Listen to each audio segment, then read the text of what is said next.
family are in danger. They say the land remembers. It holds on to things, memories, footsteps, blood spilled in the dirt. Out here in the Colorado Rockies, I've come to believe it.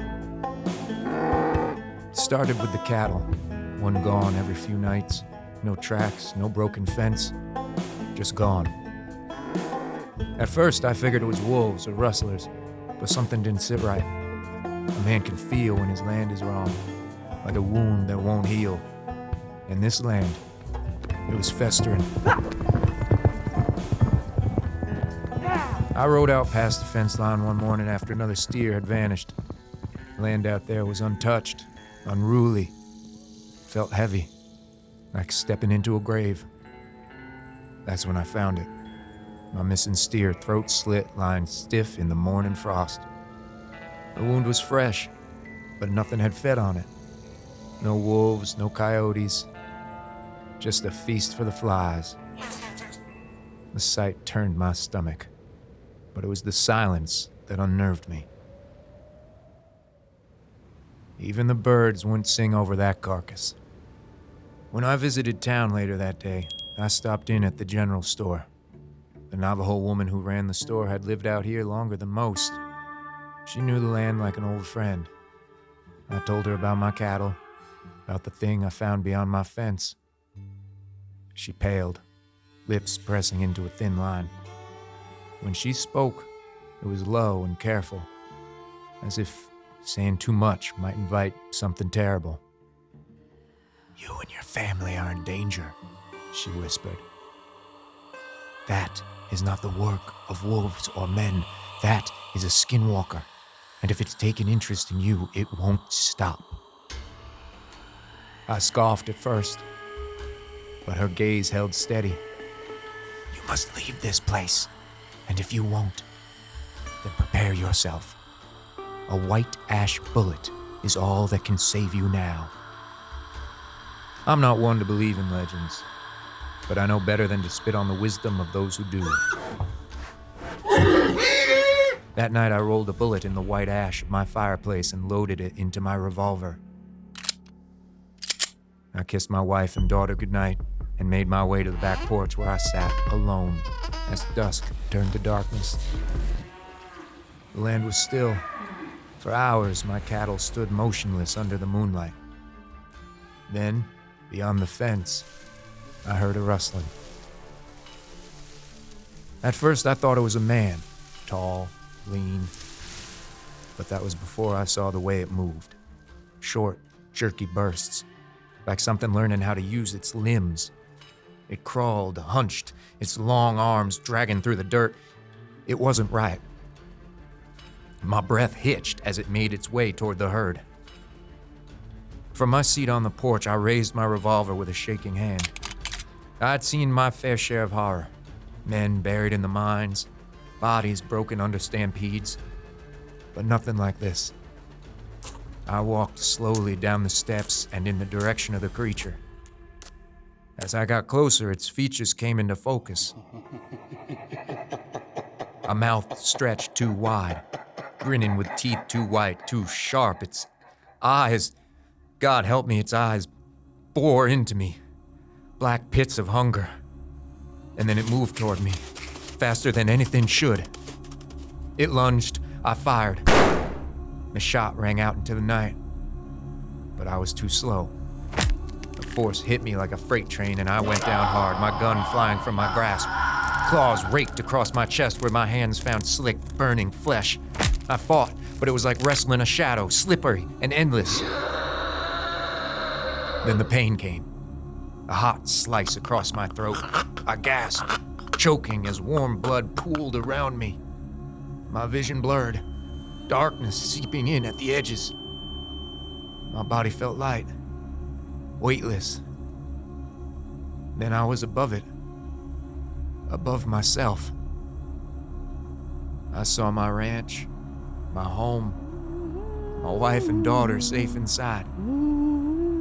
The windows glowing yellow with candlelight. And I saw the thing kneeling over me, peeling back my flesh and slipping into it as if putting on a coat. It stood, adjusting itself in my skin, rolling my shoulders, flexing my fingers. Then, with my own face, my own legs, it turned and walked toward my home.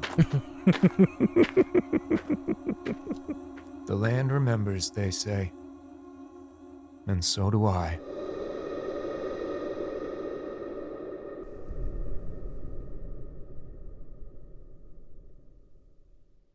Whoa. Well, I'm definitely never going to forget. Yeah, welcome back, everyone. This is our new season. We just listened to the story, and what? What a tale. That was so creepy. Those sound effects, man. We went out west this season. We're doing Colorado, which on the surface, I'll be very honest, I did not expect half of the stuff we found. And what a creep show. Yeah, I definitely went into Colorado with very, very limited knowledge. And then I just felt like it was a Pandora's box. Just kept going. And I was like, Colorado is awesome. Yeah, if you're freaks like us, it's awesome. Yeah. Everyone else is probably like, maybe I won't go.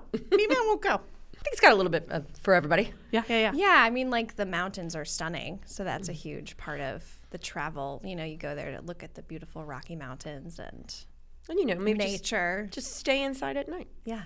The Skinwalker thing, though, that's something that I've been I don't want to say into, but I've watched a bunch of documentaries and stuff on the Skinwalkers, and it is still one of those things that, like, maybe because we've talked about this before, when you don't assign like a ridiculous monster creep show thing to something, it's almost more believable. Mm-hmm.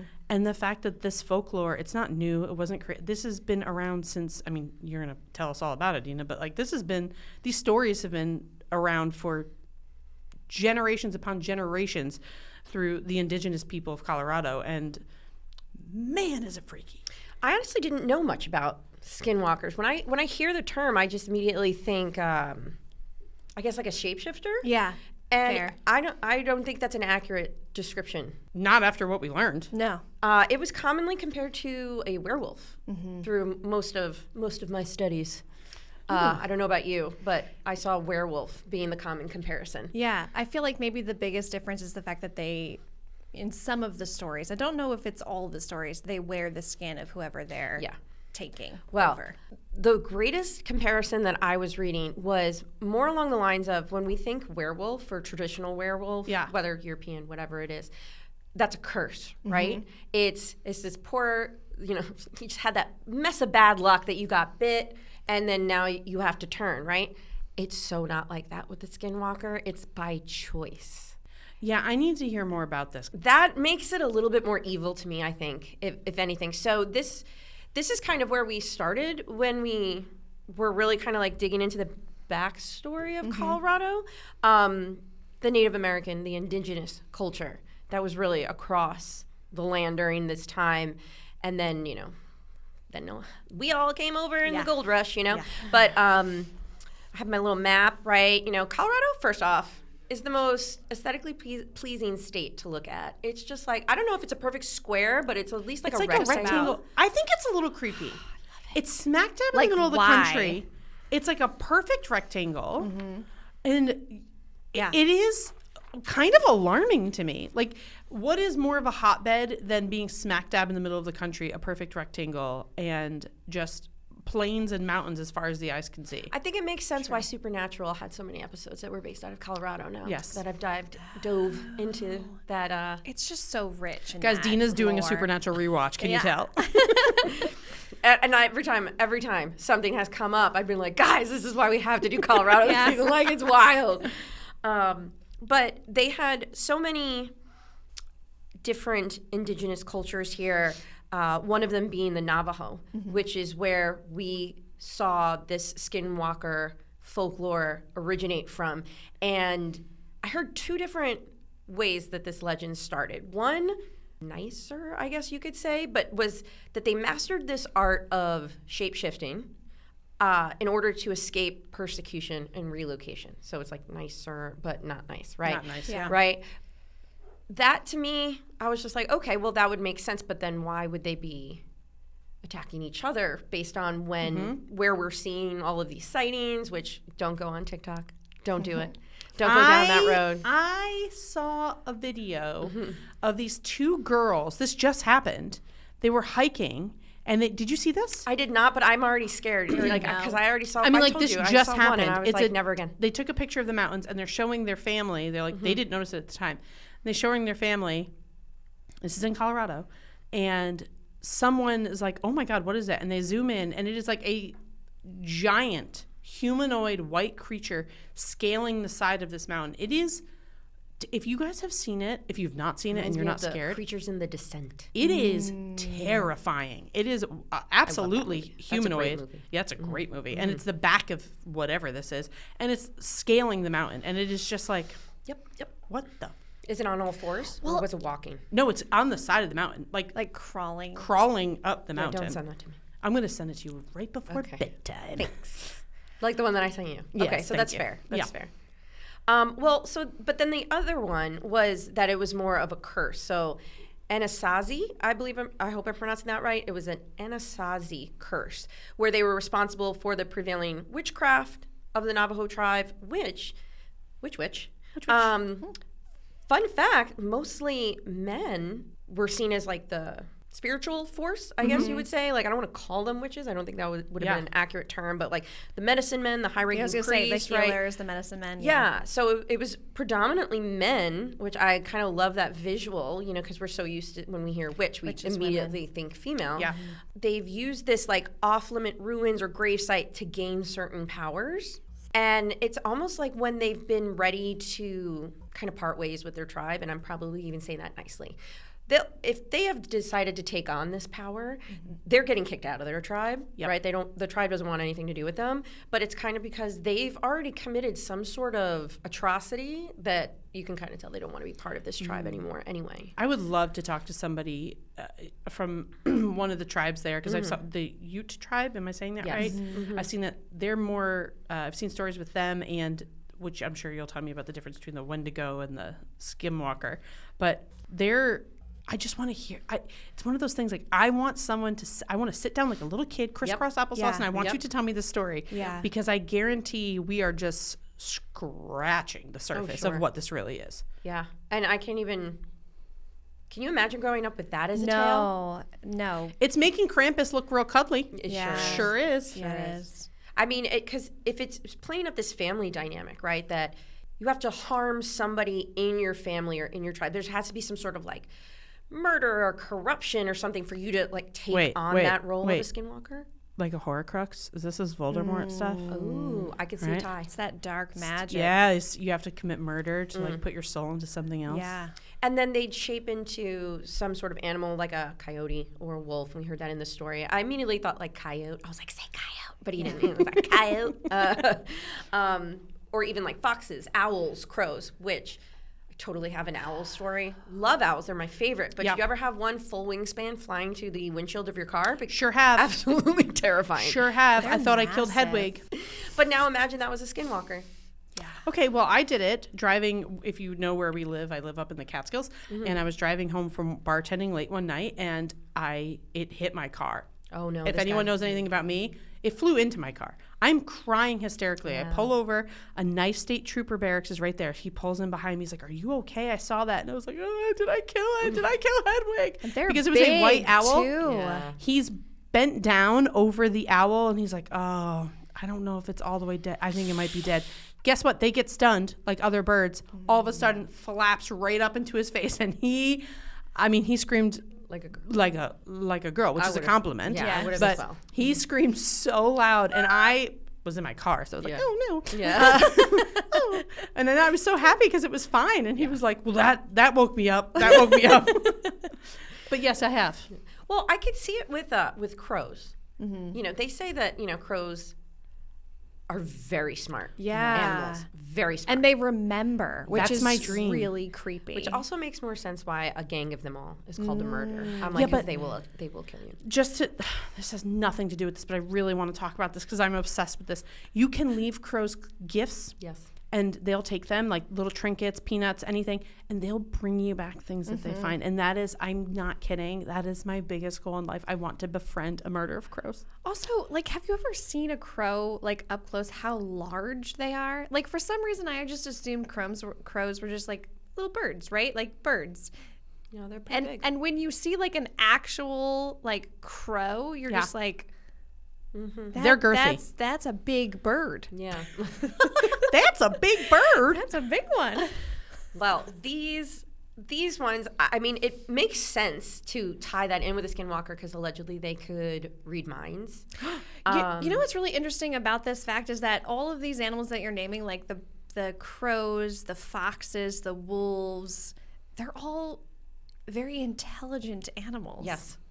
It makes sense to align with a human Yeah. spirit, I guess. Yeah. Or like a sack of bones to climb into. Exactly. But they do this too to almost like mimic your loved ones' voices as kind of like a way to, lure you out, set up the stage. But they're doing this really either just for mindless harm or revenge.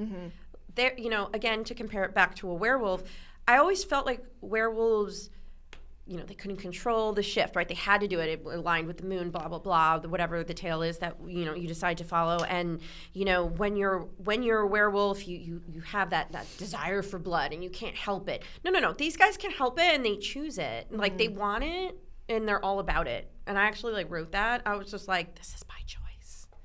And I'm like, that is scarier. I'm be to me. honest, though. Things are looking pretty grim right now. I might be choosing to be an owl. Skinwalker doesn't seem so an bad. Well, there were several mutilations in the 70s that actually prompted the then Senator Floyd Haskell to ask the FBI to get involved. Wow. So this has gotten pretty serious. No, okay. I know you're going to talk about the history and stuff, but in my head, why am I picturing skinwalkers like these white crawly creature? Is that the Wendigo? No, the Wendigo is, or as they say in Supernatural, the Wendigo. I don't know which is the correct. I'm gonna say them because they have a lot more money whatever than I do to research this. Whatever Jensen says, I will follow. That one looks more like a skeleton horse, like the Mary Lude that we didn't get to mention during the Folktown Christmas episode, but like the skull of a horse. Yeah. But they are very long and Weird. yeah. But I guess that makes sense because they're putting on someone else's or something else's skin. So And that one's more cannibalistic. I didn't really find too much of that up in Colorado. I had heard more about that in maybe Virginia, mountainy kind of range. So, And they are definitely compared to each other. well, there was a lot of stories where skinwalkers, people would be driving along the highways. Yes. And skinwalkers would. And that so freaks me out. That's what made me think of my owl. And it's scary because when you think about Colorado, there's a lot of this is part of, I'm sure, your history too. There's a ton of land that is not no one has touched. So the idea of just driving these long highways at night alone, and a skinwalker is on the side of the highway, if you pull over for a quick break or whatever. I don't know why you would pull over, but you pull over and then a skinwalker takes you. No, because I'm I'm peeing in a Gatorade bottle. I am not stopping on those highways. No, thank you. I saw that too, that they either attack your home, or they can attack because they can go up to 60 miles an hour. That's not cute. I don't like that. Well, fun fact, I don't like that. Navajo witch, in their language, which I'm not even going to attempt to pronounce because there were accent marks that I don't know what that means. But it says it translates to literally he goes on all fours. So it really, really connects to this. And you think about it though, because that visual, think of all the scary movies we've watched and stuff.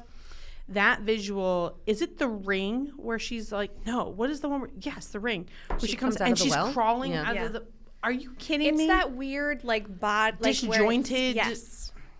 Yeah, I mean, don't- it's a humanoid form, so Hard pass on maybe that. we'd rather them shift into an animal than see what this, Yeah.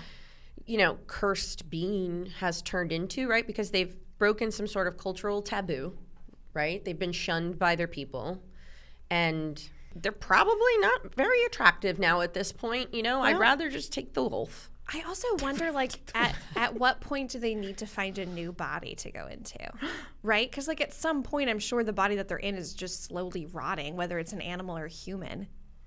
So, like, at what point These are things I didn't think about. do they become, like, When does rigor mortis? No. right? If you when are do you become an indigenous too person, far gone? yes. If you're an indigenous person that knows these please Yeah. set us straight. That's one thing I just want to say. Like, this is the best we can do with the information we've found. Like, you have these firsthand.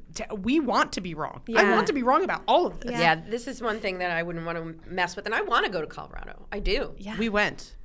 Yeah. But- not with me. But No.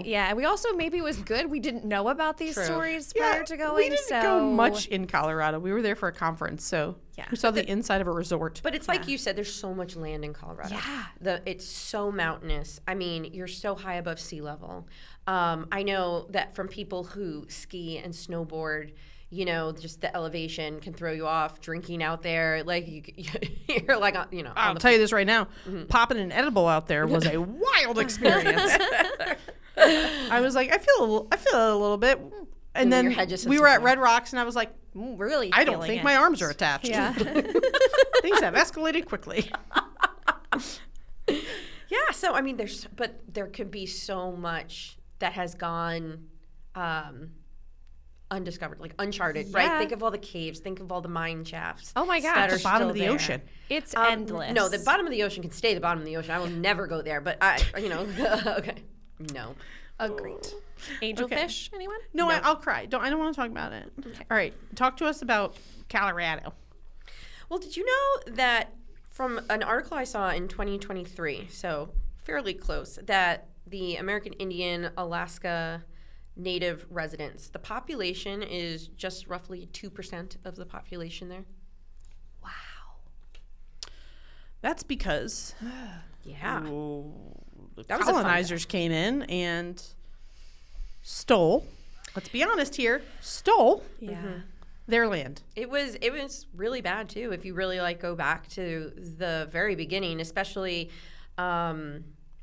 some areas that are now commemorated for the genocide that has happened Straight up there. genocide. Horrific too. That was when we first started researching this. And we were talking about. I know you're going to tap into the gold rush and why they came there, but it is, we've done certain areas where we just have to be honest about the fact that every single one of these places that we've done it was taken from somebody else. And it was just, to pretend that didn't happen is not doing the land justice, obviously, but also you just have to recognize that. And it's so sad. 2%?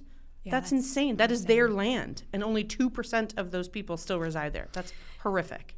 Yeah, and I would say that there are plenty of tribes there, that are established now. But, when you're looking at this state map of Colorado, the bigger ones, that we've heard of, that you mentioned already, was the Utes, the Navajos, yes. But we also had in Colorado, I shouldn't say we, I was not there, the Lakota, the Arapaho, and the Comanche.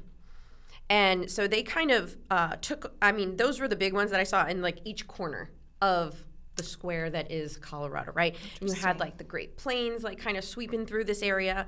And the Cheyenne and Arapaho were pushed into the Kansas-Oklahoma area thanks to a treaty called the Treaty of Medicine Lodge in 1867. Gotta love these treaties. That they took back all of the Yes. promises they made. So, the Utes are still in the southern area or the mountain area. They're still the Southern Utes and the Mountain Utes. They're the two biggest tribes. The Southern Utes is the wealthiest tribe now in Colorado. So they are still, there, but not into any kind of capacity that they were. And it's just really uncomfortable to kind of read back through this and, just see that they were basically pushed off their land because of the gold rush. It's just straight greed, right? There's no other word for it. Yep. We were all, we have these pioneers, we have these settlers that are like, wait, there's what there? Yeah. Oh my God, I'm going to come. And it's also because, there's just other things happening. This is a wild time. Let's just say that. This is a wild time. I mean, kudos to Yellowstone, things like that for helping fill in some of the blanks, I just automatically go to like Pocahontas. It's a terrible example, but I just think of like the fact that, in this story, these settlers came because they thought there was gold and it was corn. Like that's the story. Obviously, that's a made up story. But the fact that like so many of these stories are based around the fact that there wasn't, like, they had rich land because they farmed and they built these incredible cultures, and like it's mind-boggling how like certain people come in and they're just like, you know what? We want what you have. Yeah, we want that. It's ours now. We're going to take that, and we promise we'll give you a little something, but maybe we'll change our mind. Yeah, they reneged quite a bit. And it really, and we're talking about really in like the mid 1800s, right? So I'm looking at dates, around like 1850, just to put a date to it, okay? And we have, some sort of economic downturn kind of around like 1857 happening in like the eastern side of the country. So now they have no money. They hear of all this gold out there. Now's the time to venture out west, right? But you hear all of these rumors of these savages, right? So United States government starts to sign all of these treaties, like Fort Laramie, Fort Atkinson, trying to say that there's been this like pacification of the indigenous people. And basically, it's just them kind of pushing them away. You have the schools opening up, the Christian faith being pushed out there, things like that, and it's giving white settlers this like kind of false sense of security to go out there because they were very much still there. So there was a lot of bloodshed during this time, but there was also, unfortunately, a lot of gold that was found. So it didn't help that the people that made it through all of that had so much success. Yeah. Because then they were there to stay. They pop up those little towns that we now know as ghost towns. Yeah. I think I read something and it was something about and it was not many years that they were gold mining there because they took so much so quickly, but it was in that time, it was like $230 or $280 million of gold mined in this time period for that time. Whatever that conversion is to now, we're in the Billy Trills. Yeah. And, like you said, it does not help that so much money was there and people were becoming wealthy so quickly. And it's like they justified the horrific acts they did because they were like, oh, we, quote unquote, the word that they called savages, like, oh, because they don't want you to take their land and that's savage. Are you kidding me? That's what always like gets me when it comes to talking about history, talking about war. I'm like, wouldn't you have done the same thing? Yeah, exactly. Like reverse the situation. Yeah. What would you have done? So we have this, now it's 1850s, 1860s. You have this growing settlement on the land because of this. You have disease spreading, which was also, a big factor. And then the Civil War is going on as well, which kind of blew my mind when you kind of start connecting to think about that, the dots. Right? Yeah. Which, fun fact that they used the gold that they found in this area to also help pay for some of their Civil War debt. I guess that was a pleasant little surprise for them. Okay. But anyway, so yeah, I don't think it was a bad thing that that some of these creatures maybe are real and hopefully. Hell yeah, I hope they're protecting their land. Yeah. Exactly. Yeah. Really like stuck their claim down from the roots. Yeah. Abso-freaking-lutely. And I think that I didn't hear too many monster stories or creature stories kind of tied in with, you had mentioned like ghost towns, when we see the wells, the mines dried up, people are leaving, right? I'm not really seeing too many creatures there. That's where you get kind of like more of the paranormal, superstitious kind of things. Yeah. I hope it's true that some of these, what are they called? Cryptoids? Cryptids. Cryptids? Yeah. That they stuck around. I mean, it makes sense that they would. They did. Yeah, I would. Yeah, I can. Kick off some monsters for us. Yeah, so I'm going to dive right into Mr. Chupacabra, not to be confused with the Star Wars Chewbacca. Oh, dear. Which I might have said a couple times. But really quick, Chupacabra in Latin is a popular legend, and it's a monstrous creature that attacks animals and consumes their blood. And the name is derived from the Spanish word chuper, to suck, and cabra, goat. And it's translated To as suck a goat sucker. Goat sucker. If I had a dollar. So there's that. And then I have this really cute Oh my God. this really cute photo of what Kind of looks like a hyena. I was just going to say that. It looks Yes. like Lion King. Lion Yes. King, yeah. This is just like one variation of like what they like. This is actually in a museum. Is that one wow. voiced by Whoopi Goldberg? I just never realized. I've heard of those, never really read too much up on it, but I would never have thought of that in Colorado. No, Like, me so either. north. That You feels know? very, I don't know why Chupacabra to me feels very South America, very, you know. I guess it does make sense with some like Spanish Yes. colonizers, things Yes, like that, right? Yeah. exactly. And I think that's kind of where it all stemmed from. So I have actually two stories, but I'm going to read one story. And this story, it starts in the beginning. It starts in the summer of 1996. And this is on a ranch, and it's kind of near Rio Grande. So like on your map. I have it on my map. It's right yeah. here. So I see that one. yeah, which a lot of stories kind of were in that area. Mexico. Yes. Yeah. And I think that's a key.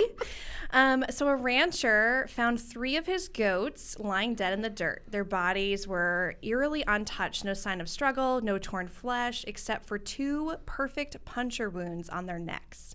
At first, he suspected it was a mountain lion or a coyote, but then there was something wrong. Like, there was no blood anywhere. So Vampire. what's happening, right?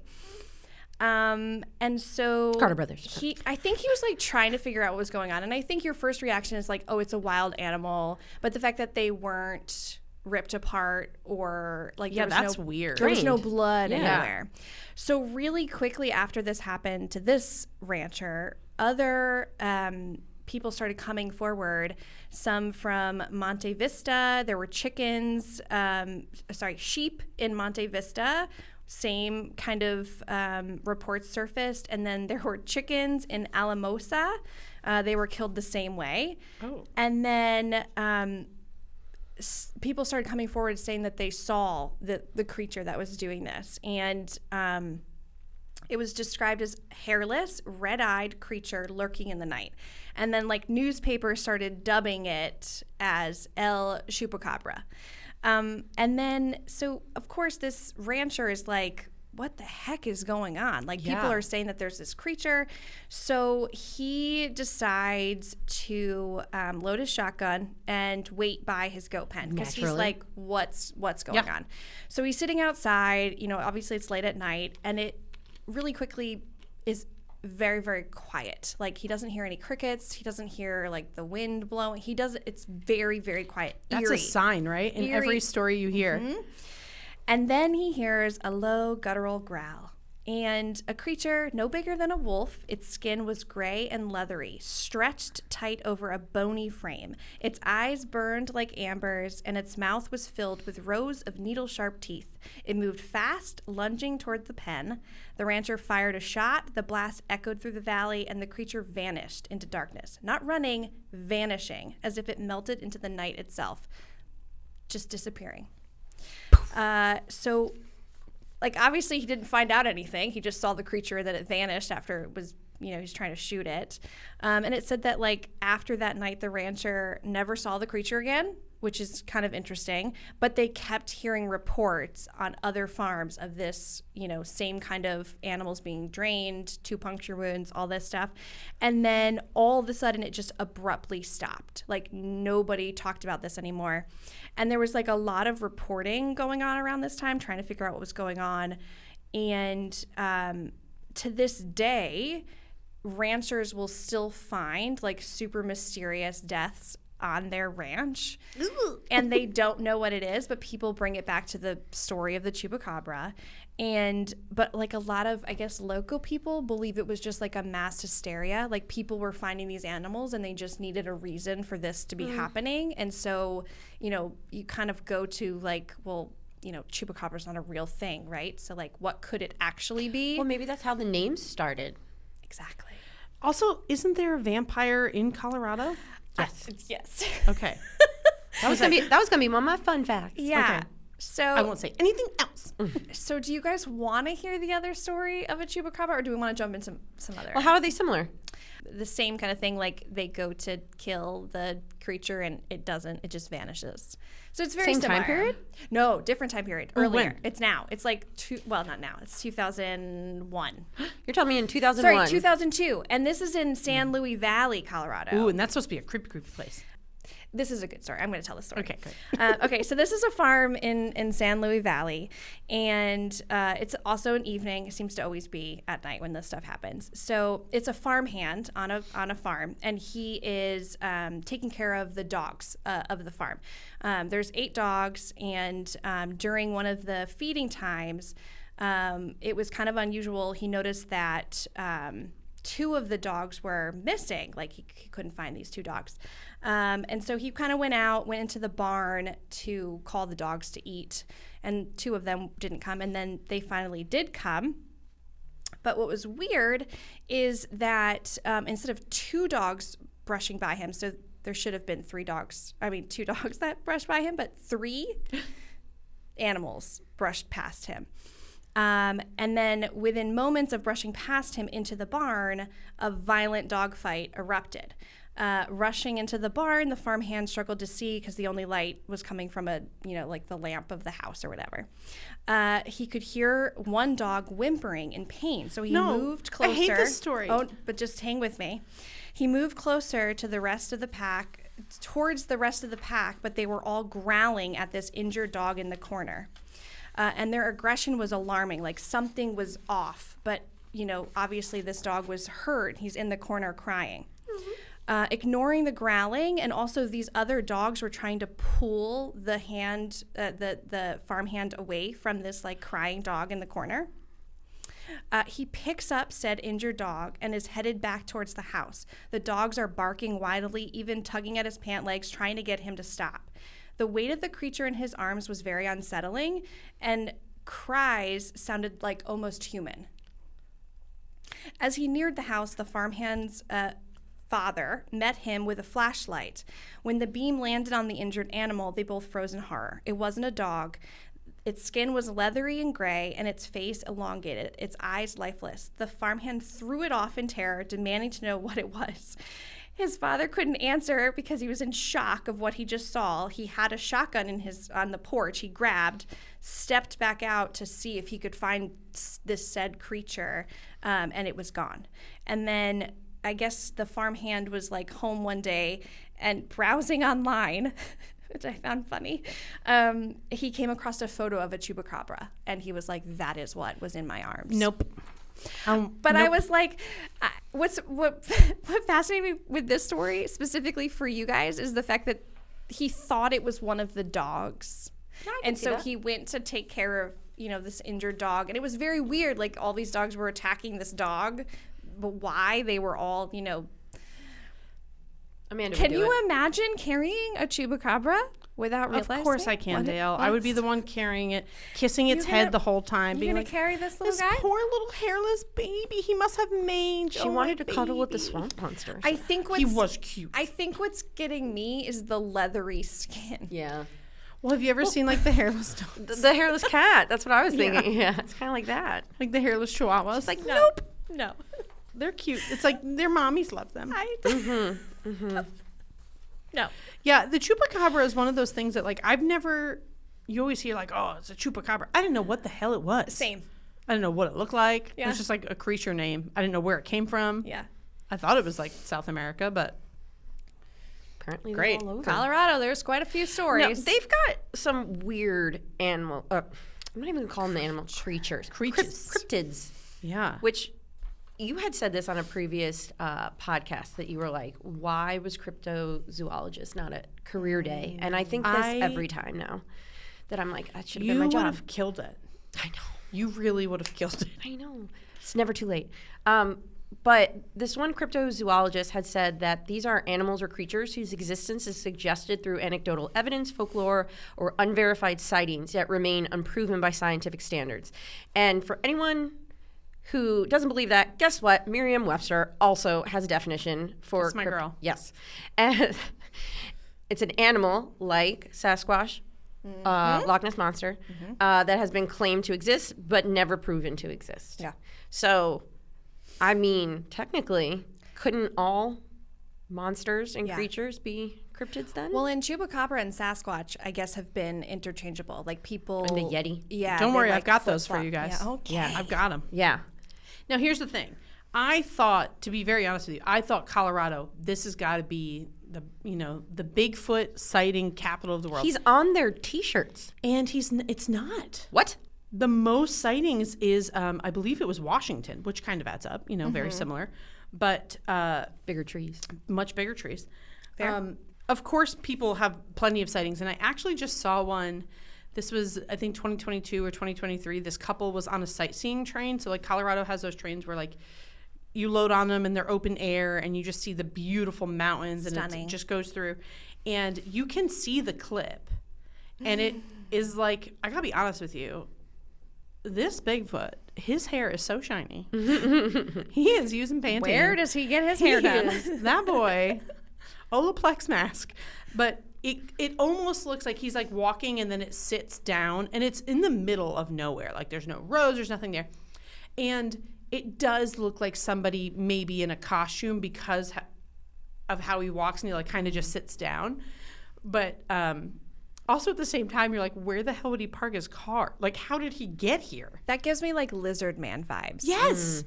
That's just one story I came upon. But one of the most notable examples of the Bigfoot in Colorado is the Bigfoot of Bailey. Now, this is a little weird. This one is not an earthly creature. This is not the Bigfoot we're thinking. This is a supernatural creature. I'm going to say this with a straight face because then I'm going to tell you about the other Bigfoots. But I'm going to say this one with a straight face. They believe he traveled there via an alien portal that was sourced by a sacred Native American, Indigenous, tree in the area. It's said to possess supernatural abilities. It's got the power to traverse through alien portals through this tree. The tree has become like a huge focal point for the town of Bailey, and Bigfoot researchers, obviously, like, I'm gonna be honest with you, if I knew it was there, I would go see it. But they think it's a gateway to another dimension or another realm. Wonderful. Ooh. So I'll be going there. Also, you've got just what Bigfoot is, but a lot of people say these are the places it's been spotted. We've got the counties of Park, Teller, Conejos, Lake, and Larimer, the Pikes Peak region, which is got a huge notoriety for Bigfoot sightings. Obviously, it's a mountain, so like we know that's going to happen. But like you said, it's on their T-shirt, and they actually have in the town of Bailey, they have the Sasquatch Outpost. It's a museum and gift shop dedicated to all things Bigfoot. Hopefully And- that shows that they're Yes. all inclusive. But this is another thing I didn't realize as I was doing this, again in the same article, the Colorado Yeti, which looks more like an abominable snowman of the Rockies. So high into the Rockies. So there's a difference. They're white. So think the Rudolph things. Like, Yep, we're I'm there. thinking, Bigfoot's like the big, hairy, brownish looking guy. And then this one is white. And he's like fluffy. He's flurfy. I would cuddle with him. So if you go up to the top of the Rocky Mountains, This one makes noises, so a lot of people hear the noise. It's got like an eerie cry. Is it like a Chewbacca? Yeah. It's oh yes. Imagine like whatever Chewbacca is. He's supposed to be. That sounded like a goat. Yeah, he's supposed to be the cousin of the Yeti, and the Colorado people love him. And they're like, he's just like the cutest little thing. He's got long white shaggy fur, and that he stands about 8 feet tall, big old shoulders. He's the one on the Coors Light commercial. Yeah, barrel-shaped chest, and he's very, very strong, which is a lot of people see, like they see him like ripping trees out and stuff. But he's got a very like ape-like face, much like the Yeti. But he's got super prominent brow ridge, which makes him look more human than the Yeti does. And this guy's spotted during the day. He's not a night spotter. Much like Bigfoot, a lot of people said they saw him during the day. And the first time that they saw this little princess was in the 1970s. There was a ski place called the Arapaho Basin Ski Area. In 1973, a skier saw a large, white, hairy creature loping across the slopes late at night, and the skier said they wanted to remain anonymous and said that he had long arms and a face that looked like a human and an ape. And, of course, what happens? Everybody goes to the area, and they found giant humanoid footprints in the snow. And a lot of people that ski up there say that they hear this strange guttural cry echoing through the mountains at night, but they usually see him during the day. So we've got our normal Bigfoot, and then we've got cuddly Bigfoot. Maybe he like cries at night. Stop, because he's so lonely. Don't tell me that I'll cry. Well, who says he doesn't have a lady Yeti? He doesn't seem like he's very aggressive. Like people just he's see nice. him, right? Yeah, he's nice. He just rips out trees every so often. That's his workout. Yeah, and I love that people were skiing at night, and he was like, I want to come. I want to be your friend. Yeah. So those might, because now we've done a Bigfoot story in every season almost, except for, did we do a Bigfoot? I don't think there was no Bigfoot in Sleepy Hollow. No, there's not. I don't think there was. There is now. Now there is. Deena, get the costume. Well, there's a weirder creature that we're going to have to post this one, but this particular picture. Okay. That I heard of. I really don't, there's not much of a story behind it, but to me, it was just a cool legend, I will say. It's called a slide rock bolter. I saw this. It's creepy. Okay, but did you see the wonderful image that someone drew of him? No. Stop it. Oh. What is that? It looks like Does it something have that two toes Amanda's at the bottom? niece drew during her arts and crafts. Is that an angelfish? It does look like it. It's a whale-like creature Okay. that I like the pencil sketch. I like that a lot. I also like the attempt at shading. Yes. Very realistic. If you guys wait till you see, it's very realistic. You can see everything you need to see. I just saw that and I was like, Wait, does that live in the mountains? Lives on it. Got Okay, it. on It's it. like So- a part of the mountain. Yes. So this again, it's the southwest side of Colorado. Okay, and it's supposedly this fish-like creature that lives in these mountainous regions, but the slopes have to be over 45 degrees. Because it has to be able to slide, okay? So, and the animal has this hooked tail, and it literally preys on tourists. So, I'm sorry. If you I imagine think Colorado that just helps him. sliding down the hill as you're skiing, you're just like, what is this? Is that a fish? Yeah. It's Wait, like Moby Dick is behind Can I you. ask you a question? But it's the size of an angelfish. How does it get back to the top? I have so many questions about this one. Okay. So one of the first accounts of this bad boy was in a 1910 novel called The Fearsome Creatures of the Lumberwoods by William T. Cox. And according to the legend, the creature is said to have been destroyed by an explosion. Oh. After a local forest ranger tricked it into colliding into a barrel of gunpowder. And It's not nice. It's not very yeah, smart. and destroyed it, right? But also destroyed half the buildings in the area Great. as well. Yeah. So the town still exists. The town is called Rico, still exists today, but has a population of less than 300, according to the most recent Because they've all census. gotten eaten by the slidey fish. Well, just remember, it's only interested in tourists. Oh. So I mean, I'm a goner. you did mention, you know, all the lovely hiking and the snow, you know, the skiing and all the things that you could do in Colorado. So maybe like this is their way of keeping the riffraff out. Yeah. Okay. So a park ranger was responsible for maintaining a swath of land in this San Juan Mountains area. And he took it upon himself to foil this beast, so that he's the one that like created this trap and like blew it up and everything. But yeah, I think Did he draw the photo? I Is that its mugshot? have you seen this creature? Imagine walking up to a national park. It's like, please be wary of this creature. Only you can prevent forest fires. But like it comes sliding down the mountain and literally just ingests you. And that is my question too. So it must like weasel its way back into the mountain and kind of fish its way I up. just want to know how big it is. Well, I feel like it would have to be pretty big. If it's just like sliding down with its mouth open, it could just like swallow people up, right? Maybe it's friends with the Because Yeti, if and it's the Yeti really tiny, carries them to the top. how would that work? It just bites onto the ski. let's see. Let's see if I can find. Let me see if I can find a size. Okay, you know, hang on. like it seems like that drawing makes it seem like it's massive, like it is a part of the mountain. It says it's the size of an entire hillside. Yep. See, that's exactly okay. That makes sense. So like its mouth is like a cave swallowing you up, kind of thing. Okay. It says it was reported to slide down steep slopes, gobbling up entire groups of people in one big gulp. Got it. Yep, that makes sense. So Okay. it's like kind of like Pinocchio feel. Oh my where, God, can you imagine it? Pinocchio in the boat goes into the whale. Oh, mouth. that's a good. Yeah, I was thinking more like it sees a family like at Disneyland with matching T-shirts, and it's like, oh, thank God, I get it. What did I see? 12 orange shirts. I'm taking them out. Done. It says to the Yeti, "Drop me. I'm going in." We're gonna need Kyle to draw that. We need to see that visually. Okay, so I think we could talk about the monsters in this place for a month. But also, I feel like there's so many more.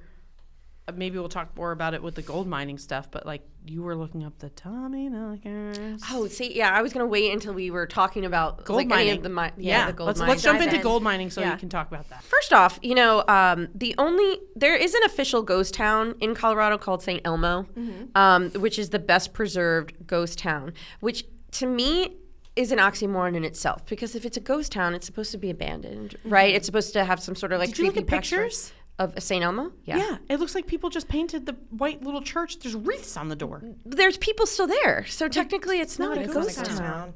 I know. I do have a story about St. Elmo, tell but us. but the Tommyknockers are wild because it's again another Stephen King reference. Yeah. Which is what lured me to Colorado in the first place, because I'm a huge Stephen King fan. And I never knew what a Tommyknocker was. And that's probably one of his very few books that I have not read. Yeah. And it's in the Idaho Springs area of Colorado. So it was a Cornish legend that was brought to the United States when these miners first worked in Pennsylvania and then made their way over during the gold rush. So they're these little, sometimes green, dwarf-like creatures. I hate them already. I was We know how I feel. questionable, right? Which knock on the walls of mines, in case I needed to do the hands gesture, yeah. Who knock on the wall of mines to warn of a cave-in. They're They helpful. Nice. can be, yes, they can be. They point to riches, but they can also cause the cave-in. That's not as nice. Well, you know, hey, some people are not nice and deserve it. So, you know, that's true. we'll give them the benefit of the doubt. But it was saying there's various stories of Tommyknockers that they aren't living creatures, but they're instead the souls of deceased miners, you know, such as those that had been buried there. But fun little twist that they made Tommyknocker Brewery and Pub in Idaho Springs out of it. So, hey, yo. get your money. Get that bag, girl. But, you know, there's even lore to them in German folklore. I'm not even going to go there. My grandmother would roll over in her grave if I try to pronounce this word right now. But they're called mountain ghosts or little miners. And I kind of love that. That reminds me of Snow White. Like they're little. Yeah. They're little. And it makes you think. I wonder have- if that is where, I mean, because those were originally Germanic stories, right? Where they came from. It makes sense though, because like I know we already kind of really touched on gold mining, but just to even come back to it, like Colorado's full of caves. Like what? Nothing good happens in a cave. Yeah. Yeah. Well, except apparently finding gold. It's very true. Well, we've already found the gold, so now they're empty. Well, these little guys could, you know, it would lead to good luck, signs of good luck. It would lead you to the fortune, or when they were bad, they were said to bring about misery, injury, and death to those who doubted their power or did not believe in them. Oh, they have ego issues. Maybe Napoleon complex. Interesting. Yeah, because they're so tiny. Yeah. So they're very highly animated characters, which again, now I'm thinking dopey. Okay. Sorry. Working right alongside the men, being blamed for many a prank, and is credited with saving the lives of many miners. So we hate them and we love them. I love that. What a tale. And even in Stephen King's novel, he had a little rhyme for them.